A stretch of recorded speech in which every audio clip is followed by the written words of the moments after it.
أعوذ بالله من الشيطان الرجيم. بسم الله الرحمن الرحيم.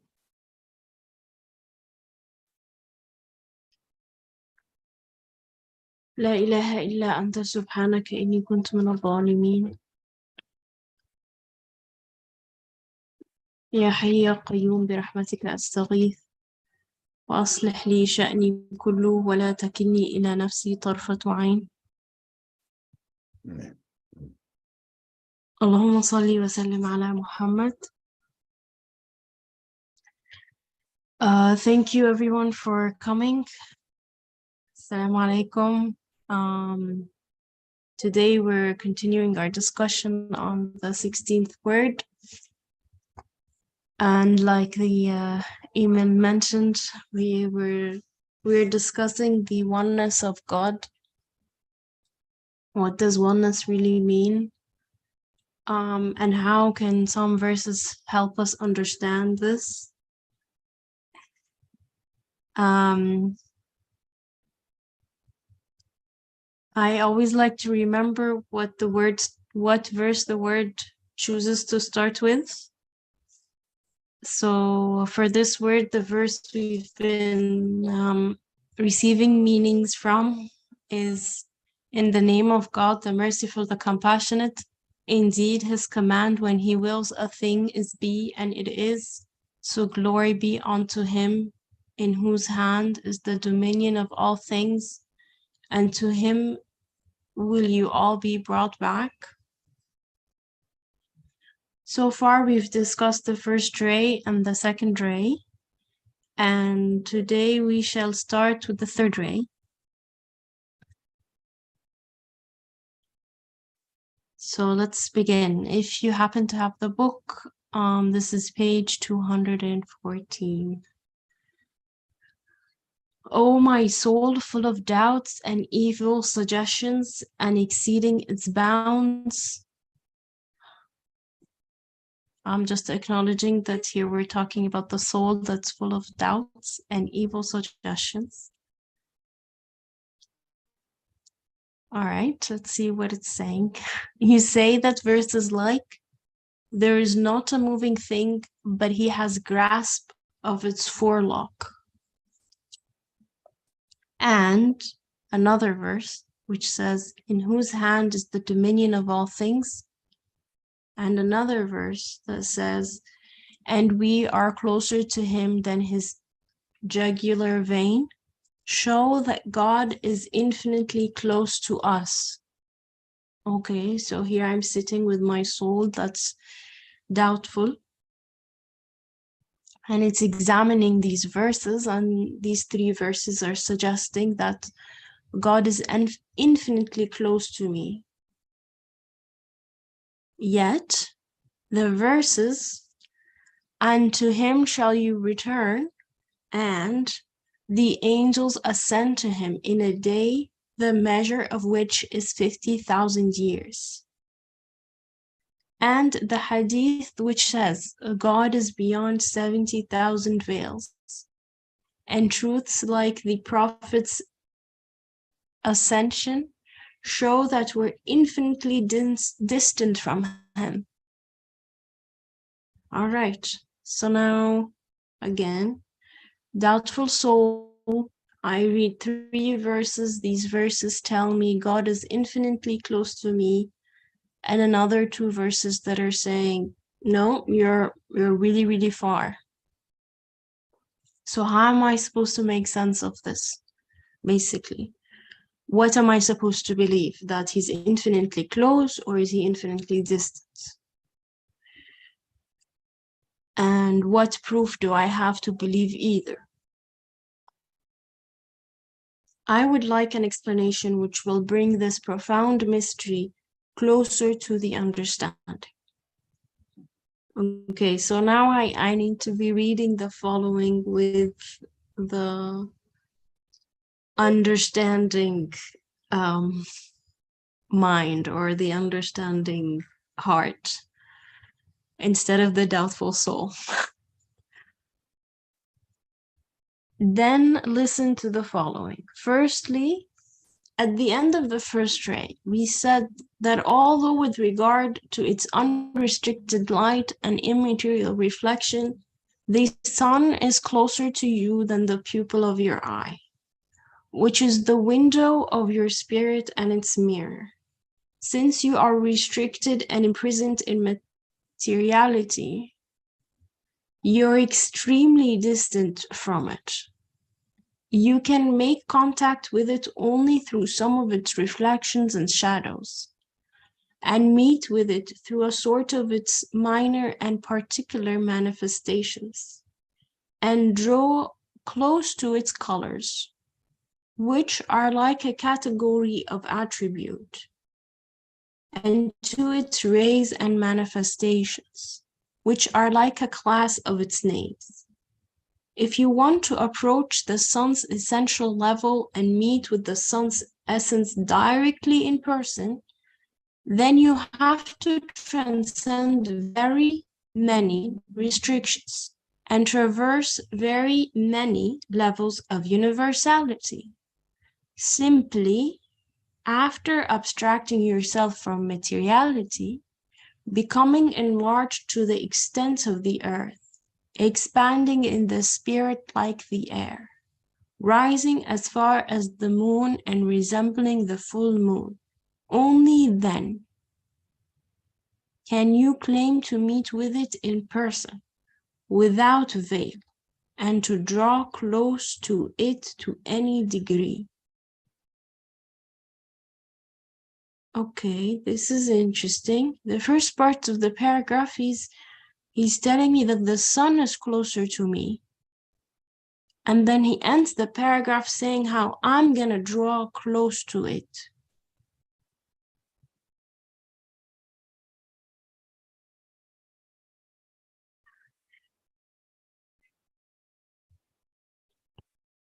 Anybody see anything interesting here or questions that come up for you before we continue reading? Assalamu alaikum. I just wanted to mention something that caught my attention here was, since you are restricted and imprisoned in materiality. I think this is really our human reality, because we're so inculcated or ingrained with the material civilization, and pretty much that's how we interact with the universe, meaning we get lost in the universe with the universe, rather than looking into how this universe is coming into existence.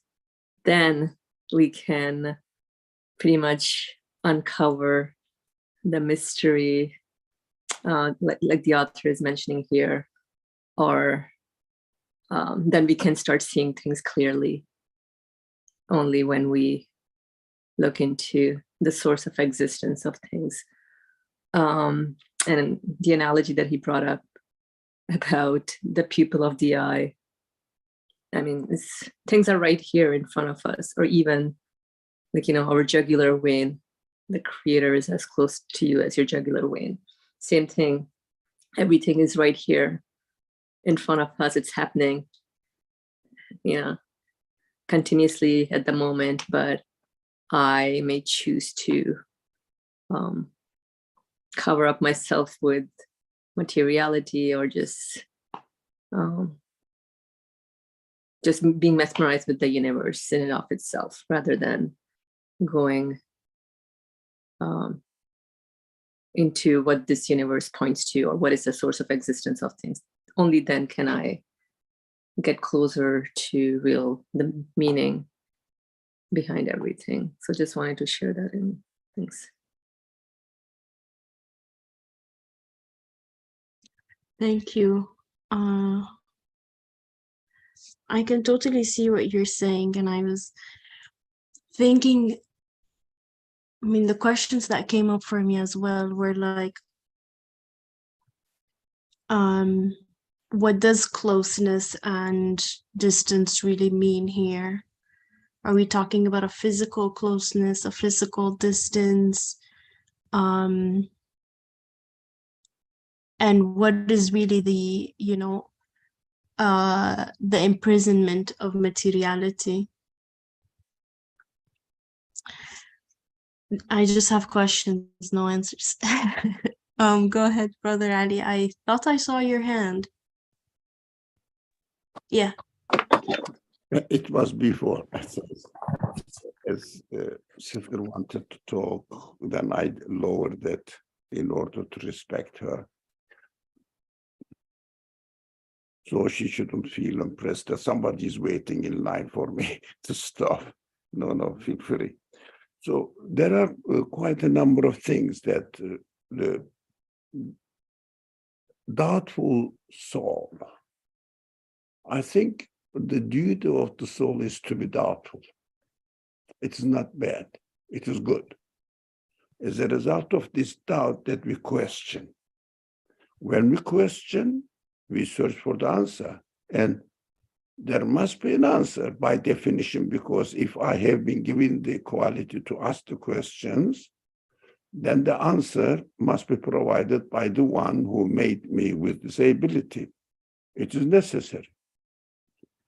So it is not bad to be doubtful. That's what I understand. But we have to establish the definitions of our questions and expectations of an answer on a correct base, which means I have to admit my reality that I am made up of two fundamental elements. One is the material side, my body. The other one is my sensual side, feelings, which is said in the Quran, a Quranic language, spirit, ruh. I have to understand that. And my material side cannot really go beyond the limitations of the order of the universe. But my feelings never, ever feels limited with the order of the universe. It goes beyond, it questions everything, imagines, remembers. For example, materially, my life yesterday is gone. I cannot get it. But emotionally, I can experience the memory of my life yesterday.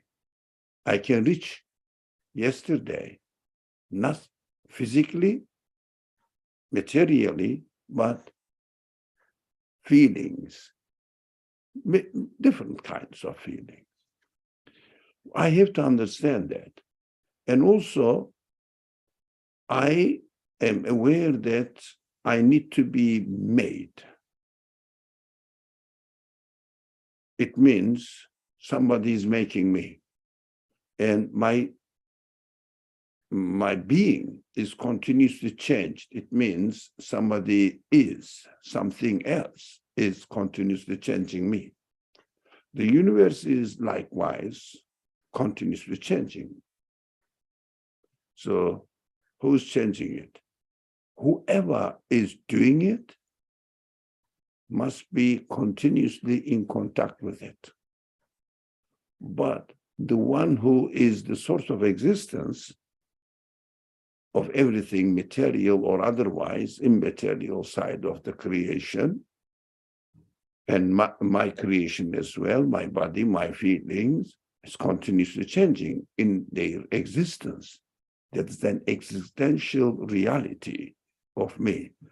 I am given the ability to comprehend it. So I have to utilize it, use it. When I look at it, the one who is really continuously changing me must be always with me. But I should not reduce my existence to a material being so that I wouldn't really expect the maker, my maker, to be materially busy with me. Because I understand that the maker of the universe cannot be of the same nature of the universe as the engineer of a laptop cannot be the same nature of the laptop. Otherwise, it would need to be made as well. I understand that the level of existence of the maker of the laptop must be essentially and completely different from the nature of the made laptop. So in the existence and the quality manifested in the existence of the laptop, what I can see, the manifestations which we studied earlier on, because we are studying the third ray now. It means the third aspect of the same problem. The creator is absolute. Creator is very near to everything, but the created beings are limited, and physically they have nothing to do with the creator. But their physical existence, as well as their sensual existence, depend on the will and choice of their maker. That is what my reasoning power, intellect, can easily comprehend. I have to understand all this and accept it. I cannot pretend as if I don't have. I'm not made. I don't need to be made. I exist by myself. These are all baseless claims. Of course, we have free will when we can make any kind of claim with our free will. Bearing in mind this now, after this phrase attracted my attention in the first paragraph, not the first paragraph, really the paragraph you are marking here.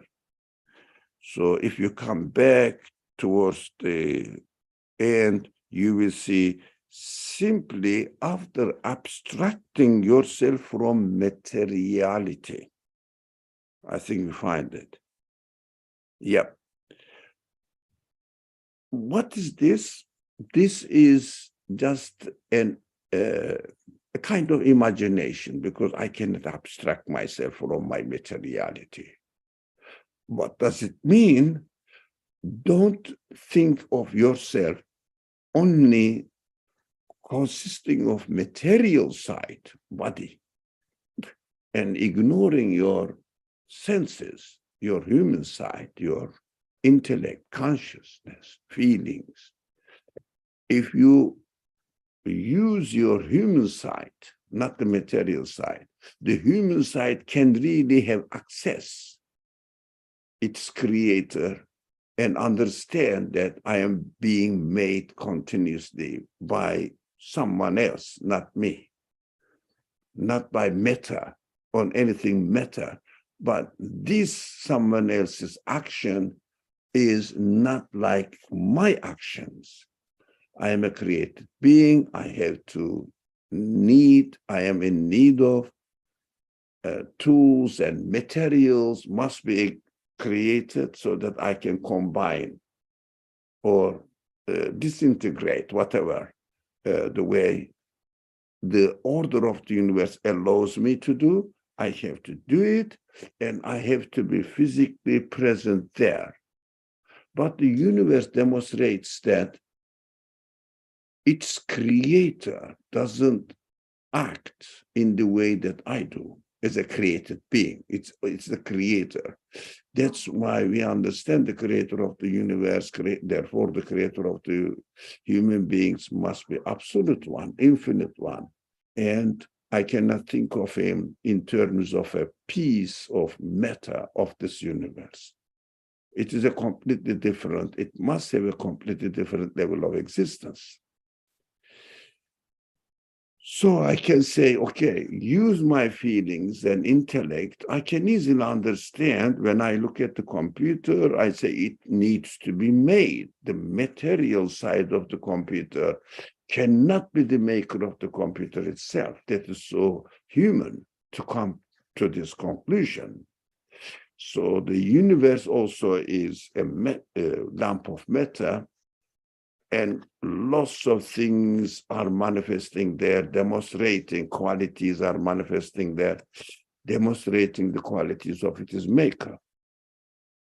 My intellect can easily grasp this. Even somebody claims that he doesn't believe in the creator, still he can see the qualities of the maker manifested in everything of this universe. He attributes the qualities to accident, random happenings. And my reason says, no, don't be honest. Don't contradict yourself. Matter cannot be the source of existence of itself, let alone the qualities manifested in them. Like even the atheist man has to accept that the parts of the computer cannot be the maker of the computer. So if I don't define myself as being consists of only body, and if I don't define myself wrongly, that I am nothing but body, I'm denying my reality, human beings are free, can do that. Then want to see God materially, the creator materially in this world. They cannot see it. Even when they say nature, they cannot say what nature is in material form. They cannot show it. They say nature, but they say it's something, some quality. That is why we have been learning in this 16th word, this section, which is a very serious section actually of the book, keep saying that we can understand the manifestations of the creator of the universe, therefore creator of each being in the universe, in terms of what manifestations of its qualities. As I understand the qualities of the maker of the computer, saying that this man is knowledgeable, this man knows how to design, make it look beautiful, and this man knows that human beings are going to use it, so that proportionately he made it according to the needs of human beings. So I understand this. Even the atheists had to admit this reality. They cannot deny it. Even they pretend to be this is human made, that is why. Okay, explain the existence of the universe then by itself. They will come up with lots of assumptions, if you like, that let's assume that it is made by itself, because it looks like it is happening by itself. That is, everybody is free to interpret it as they want. Evidence speaks. Evidence speaks. Now, I can say, by looking at the computer, saying that it is happening like this always, since I bought it. Okay, evidence. Show me the source of existence of the computer in itself. So we understand. So we have to abstract ourselves from materiality. It means we have to use our human qualities in order to understand and come to a conclusion that the creator can or must be the one who creates not with material interaction. He must be absolute. And we understand from the universe that the absolute must be absolute. Therefore, I understand absolute has no limit. For example, I am not absolute. I have limit. I need my limitations that I need material to utilize it, to benefit from. I need this material side of the existence so that I can change as long as the order of the universe allows me. That is what my capacity is, or I am made in this way. But the creator must be of different nature in its essence. So I cannot really reach out his essence as if it is a material being. But apparently the universe consists of matter, but the creator doesn't have to be Christoph. It is the creator of it should be the creator of the universe. So when I use my human feelings, I can understand that by looking at the things, I can see the presence of the qualities manifesting of the universe, of the creator of the universe. So I can see the qualities of the creator manifesting themselves, and I can conclude that the creator always is present in the universe and in my existence, that he is with me, but materially I cannot reach him out. That's what I understood from this paragraph. And to me, it makes sense, but to me, it makes sense. It doesn't have to be the same for everyone. Okay. I think I concluded my understanding of the paragraph as a whole. Thank you. Thank you. I remember seeing someone else unmuting their mic, but I don't remember who.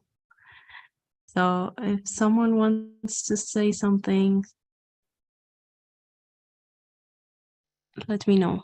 Okay.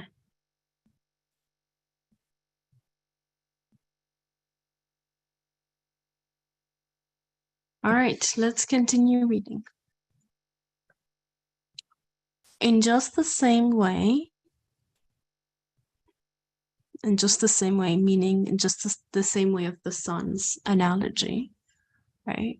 The all-glorious one of perfection, the peerless one of beauty, the necessarily existent one, the giver of existence to all,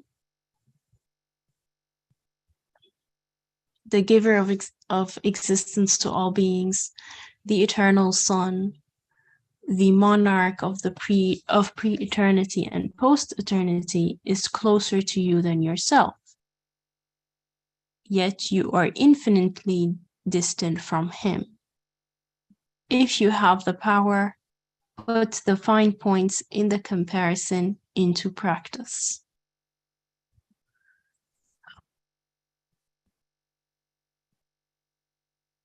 All right. Secondly, for example, and God's is the highest similitude. Among many names, a king's name of commander appears in many spheres, one within the other. It has a manifestation and appearance in spheres extensive and narrow, universal and particular, from the universal sphere of commander-in-chief to those of field marshal and general, then those of captain and corporal. Now in his military duties, a private soldier holds as his authority the minor point of commandership manifest in the rank of corporal. I hope I'm saying that word right. He is in touch with and connected to the commander-in-chief through his minor manifestation of his name. If he wishes to get in touch with him through his essential name and meet with him through that title, he will have to rise from the corporalship to the universal rank of commander-in-chief. That is to say, the king is extremely close to the soldier through his name, decree, law, and knowledge, his telephone and regulations. And if he is luminous like a saint who is an Abdul, with his presence, sorry, did I hear someone say something or no? Okay. With his presence in person, nothing at all can be an obstacle or obstruction for him, whereas the soldier is extremely distant.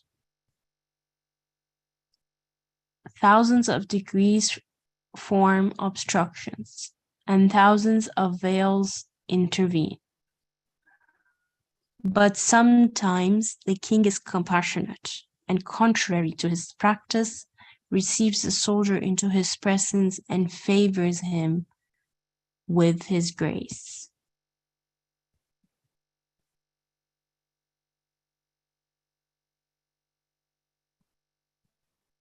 In just the same way, although the all-glorious one, the Lord of the command of be, and it is, for whom the suns and stars are like his soldiers under orders, is closer to all things than they themselves. All things are infinitely distant from him.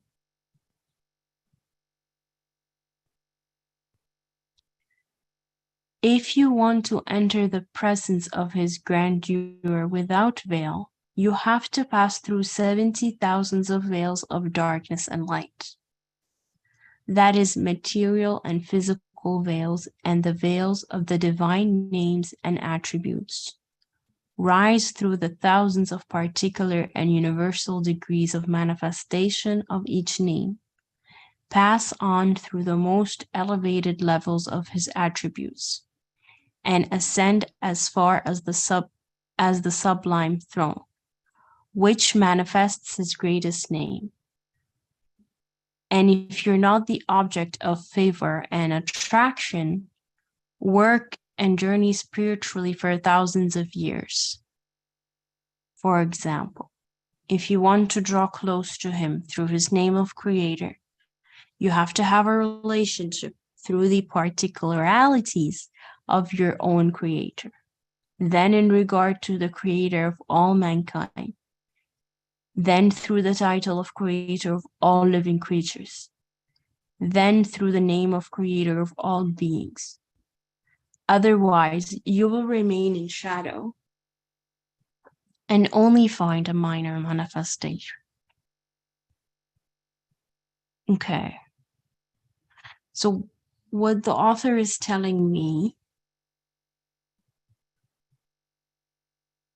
is that the creator is close to me, infinitely close to me, closer than myself to me.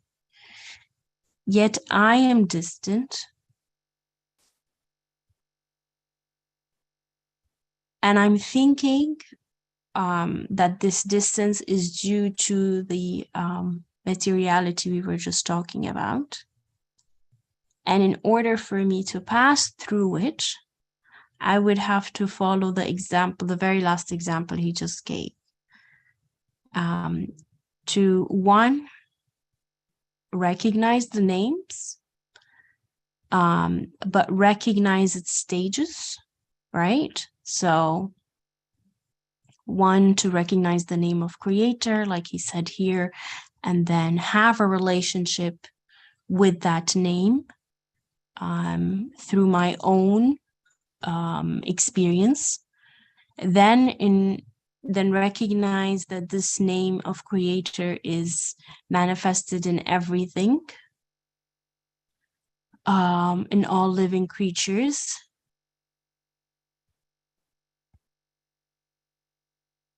And this way I can see the manifestations of the name creator.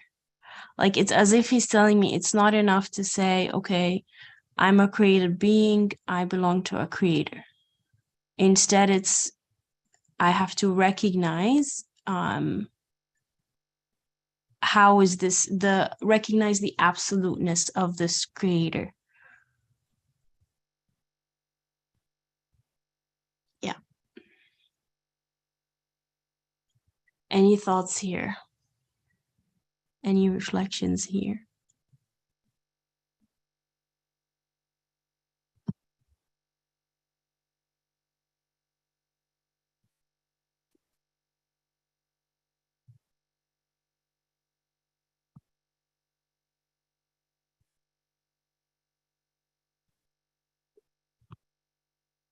No?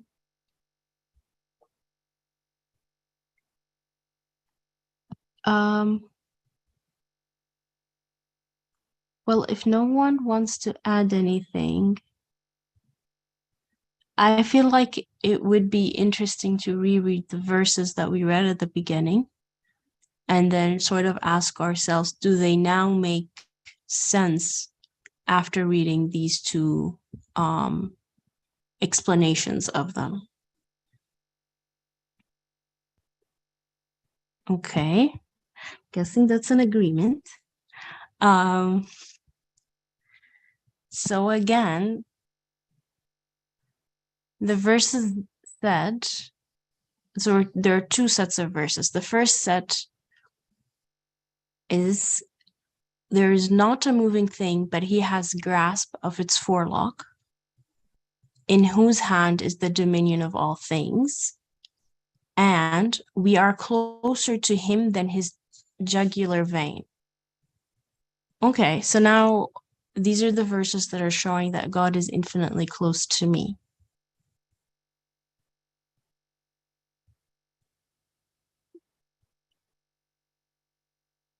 I like how the last verse has a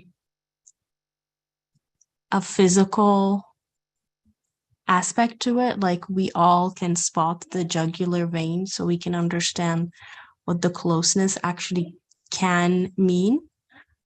While the other two verses, it's not like in whose hand is the dominion of all things. It's not really, it's a kind of non-material aspect of the closeness. I'm just recognizing this as I'm reading it. And the second set of verses where he's saying, and to him shall you return, the angels ascend to him in a day, the measure of which is 50,000 years. And these are the verses that are showing that we're infinitely distant from him.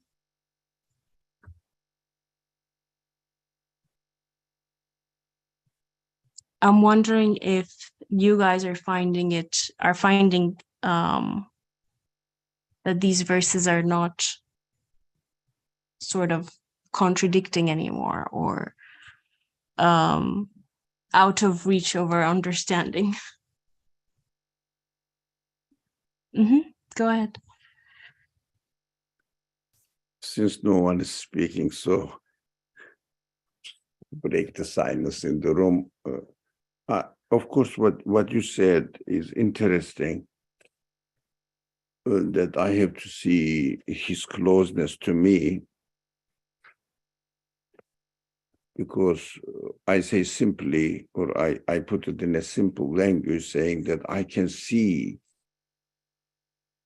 in my createdness, being continuously created, changing, my existence is continuously changing. In my createdness, the nature of my createdness demonstrates that the Creator is with me.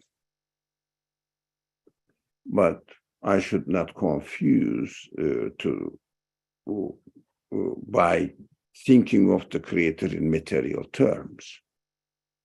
I have to understand that I can see the Creator in my createdness. If someone says, I'm not created, I exist myself, then he cannot, of course, come to the same conclusion. Of course, we have to argue then whether can we really reduce our existence to just happen to be accidentally like this, as I am. No, I have no source of existence. My intellect fails to explain this, to understand this, that confirm it.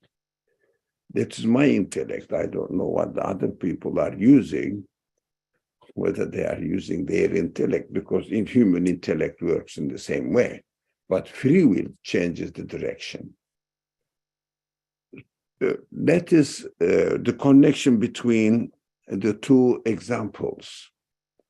That one is reflections, the other one is how to, the commander-in-chief is present in the action of each soldier, maybe thousands of them, hundreds of millions of them, in the actions of through his law, principle, power, as to be the commander-in-chief. But the soldier might have mostly have not seen the commander at all, but he knows that he is acting, his life as a soldier is organized according to the will of the commander-in-chief. But this is commander-in-chief, is a created being, but that is just an example. Commander-in-chief and the soldier relationship is just an example.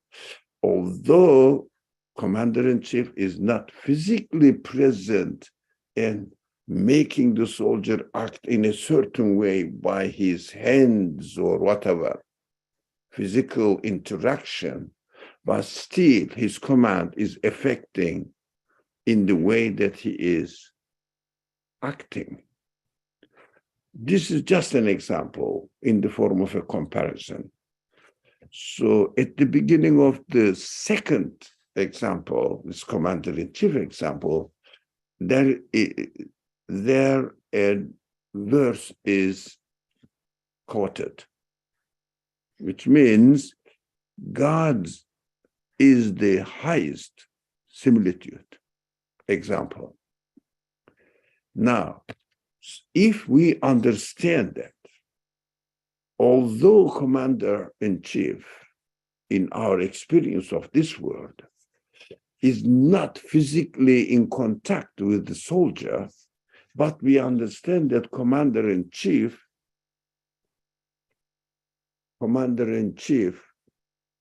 is operating on the actions of the soldier, organizing and directing the actions of the soldier through his power as to be the commander-in-chief. So his will manifests there through his power to be the commander-in-chief, using his commander-in-chief authority there. This is just an example, but when we apply this example,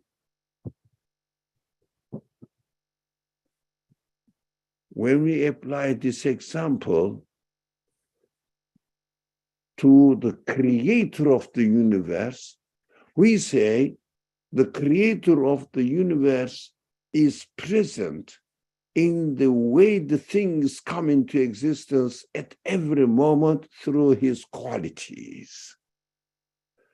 That is why God is the highest. God's is the highest. Oh, let's make it clear for my English. The high similitude must be applied to God. This is a similitude. Example. So, commander-in-chief, imagine the commander-in-chief and a soldier relationship.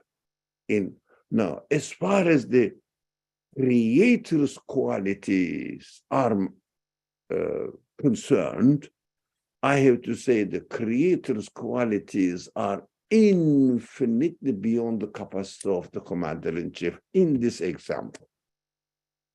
It means,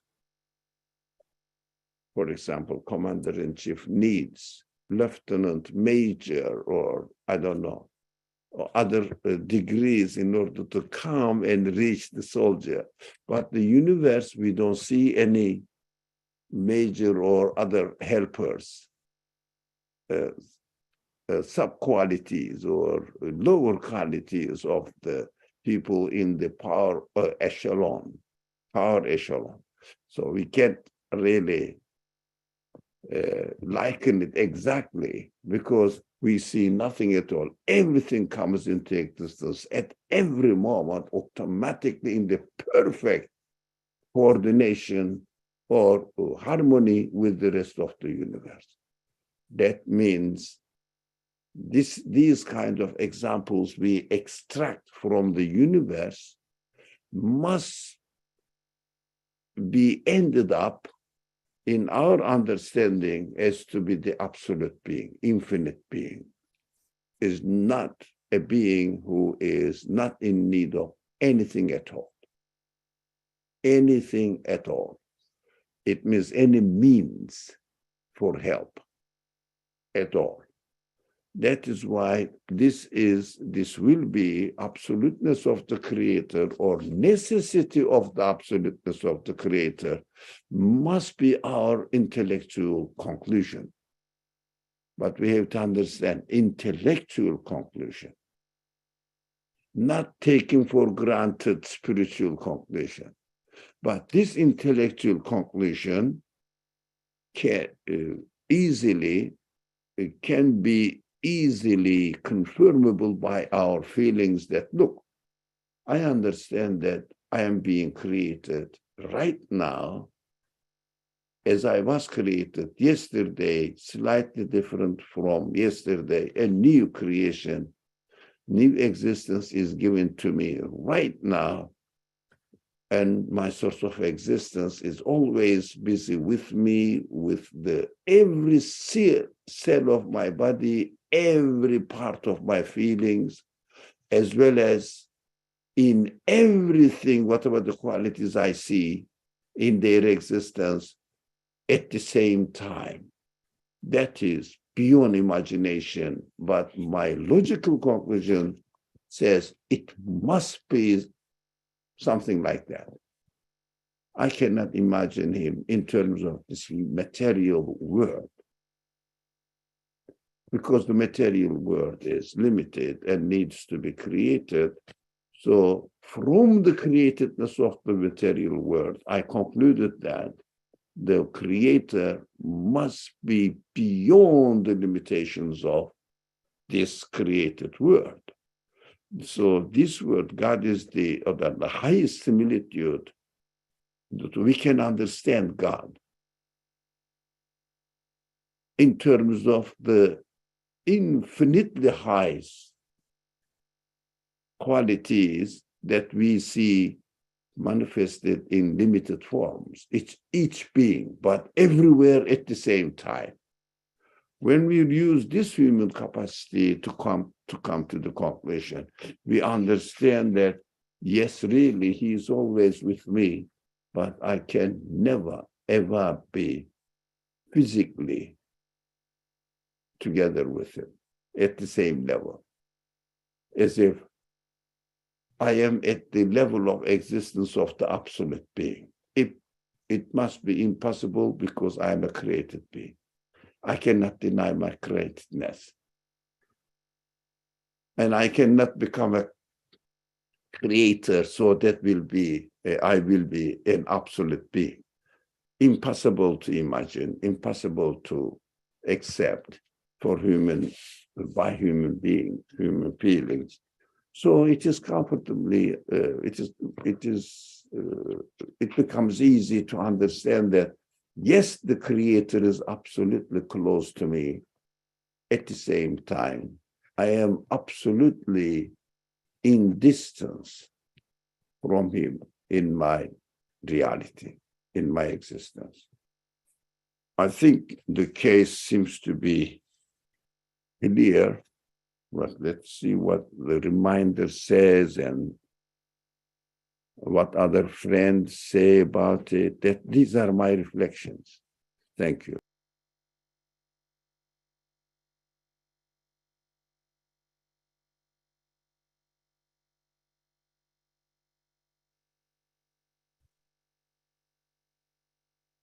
Sorry, Brother Ali, you were saying something and got cut off. No, I'm done. I'm done. You're done. Okay. Okay, well, a reminder, it's saying because of his impotence, the king in the comparison put means like field marshal and general in the degrees of his names, but the absolutely powerful one in whose hand is the dominion of all things, has no need of intermediaries. Intermediaries are only apparent, a veil to his dignity and grandeur. they are heralds and observers of the sovereignty of his dominicality within worship, awe, impotence, and want. They are not his assistants and cannot be partners in the sovereignty of his dominicality.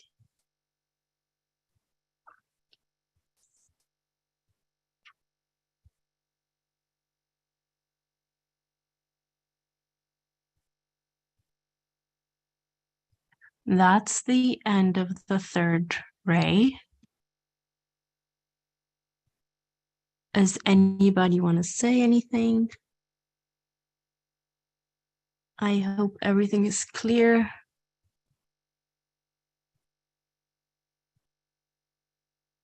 Okay.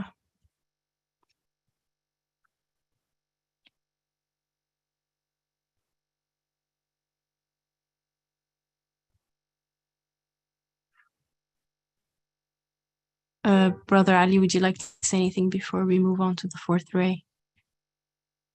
Oh, I'm done. Thank you. Thank you. Let's hear our other brothers and sisters here.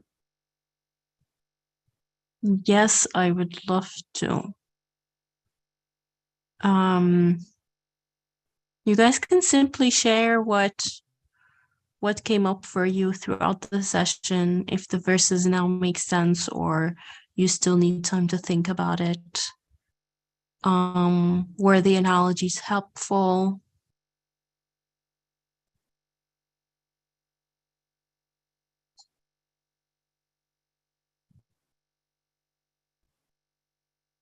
Or what did you learn new today? You can simply share that.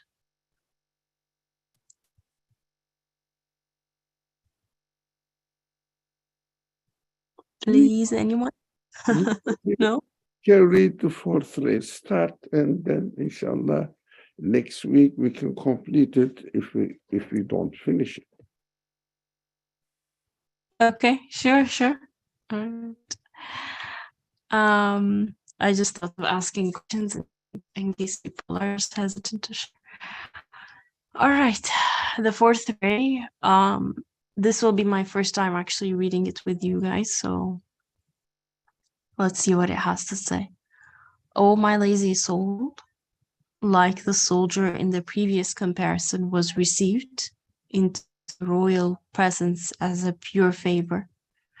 The reality of the 5 daily prayers, which are like a sort of ascension, are being received into the presence of the all-glorious one of beauty, the beauteous one of glory, who is the true object of worship, as an instance of pure mercy. Okay, interesting. So the last ray, he was addressing the doubtful soul. Here he's addressing the lazy soul. And I'm already really liking the idea of the 5 daily prayers as a sort of ascension. Declaring God is most great. It is to traverse the 2 worlds, either in fact or in imagination, or by intention, be divested of the restrictions of materiality, pass to a universal degree of worship, or a shadow or form of universality, and being honored with a sort of presence. It is to manifest the address of you alone do we worship, everyone according to his own capacity. It is a most elevated attainment. So for the last ray, I was like, okay, this is an impossible job to be done. To get close or to understand the closeness or probably feel the closeness. But now it's okay, now it's seeming more possible. The repetition of God is most great. God is most great in the actions of the prayers indicates rising through the degrees of spiritual progress and ascending from minor particulars to universal spheres. and as a concise title of the perfections of divine sublimity, which are beyond our knowledge. It is as if each God is most great indicates traversing a step in the ascension to attain to a shadow or a ray of this reality of the prayers, either in fact or by intention or with the imagination, is a great happiness.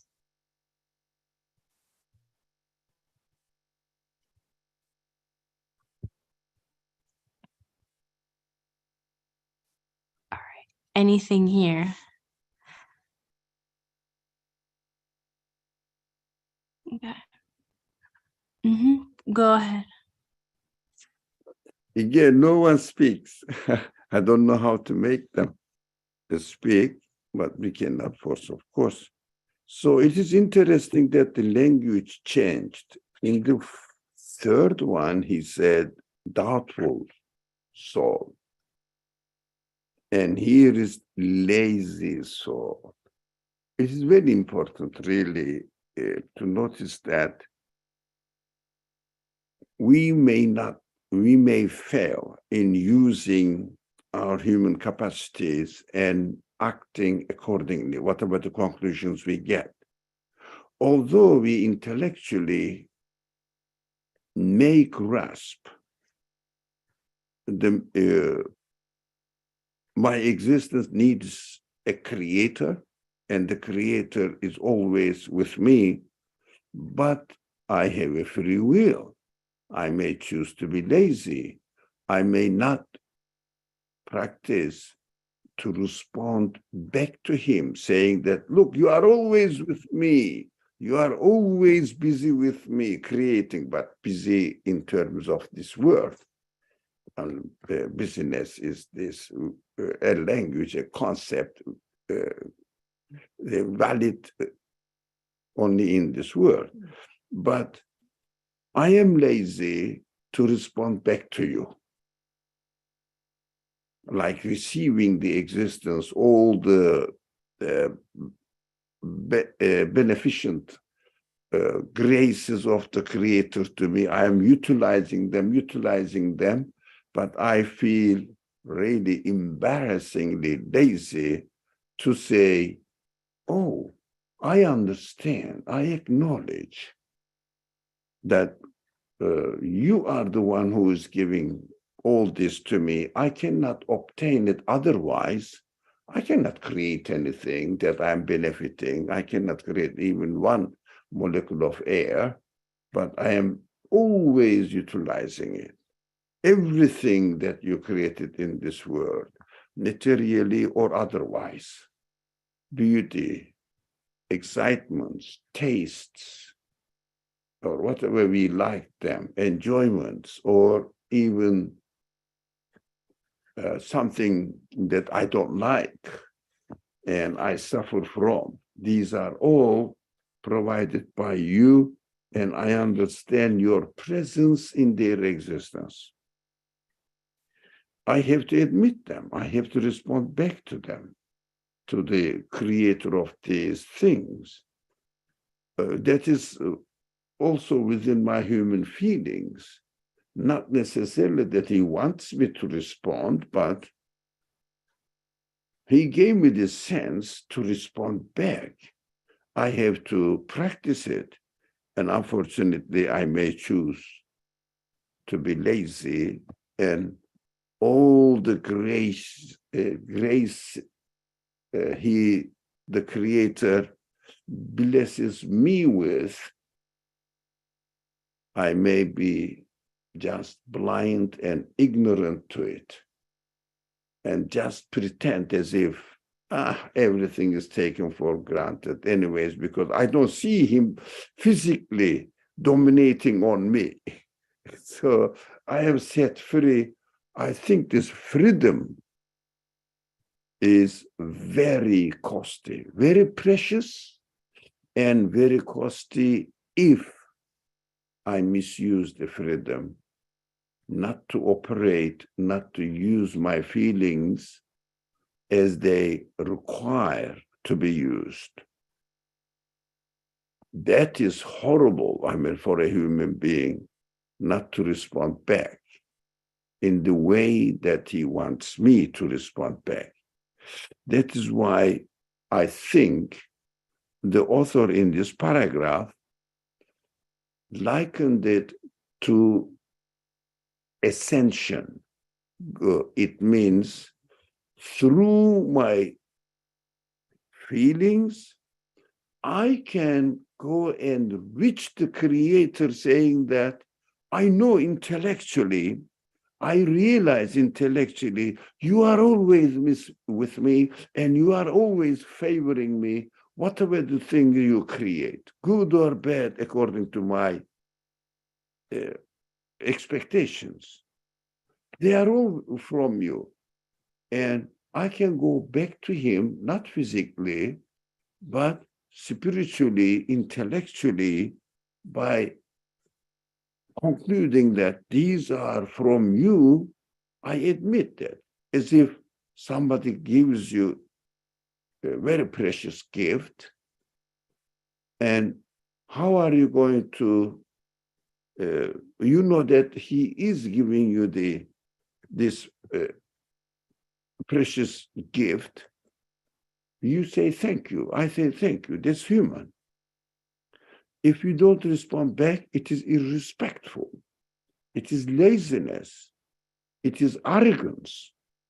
Unfortunately, human beings are free. I am free to choose to be arrogant to my Creator, take the gift and ignore the one who gives the gift to me. That is why the prayer is described as declaring the greatness of the Creator in all human qualities, such as intellectually, emotionally, and also bodily. Because my existence consists of these three elements: emotional, intellectual capacity to grasp it, emotional feelings, and bodily expressions. For example, I know I have to be respectful to my mother. She is doing, or father.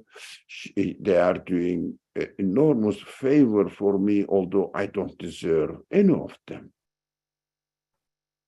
And I feel the need to be thankful to them. But I don't practice it physically, my thankfulness, when they need me now, as in any case, but mostly when they get older, I don't really take care of them. I say, thank you, you helped me a lot. It is not human. It is not human to say thank you only while they are in need of you. But God doesn't need of me. It is an example for physical response. Physically, I have to respond it. The prayer is the physical response towards God and expressing my acknowledgement of God's favors through all my means that He has provided me with: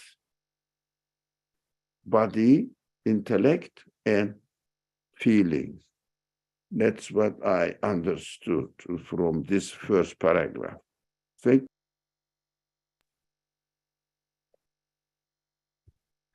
you very much.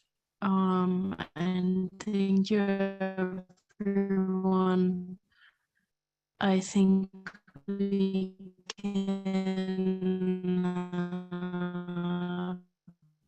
pick up from here next time. So The connection is weak.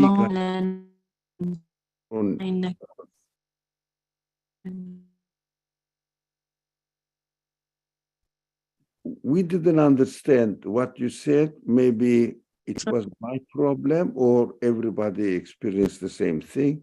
But anyways, I think we, You said yeah. unique.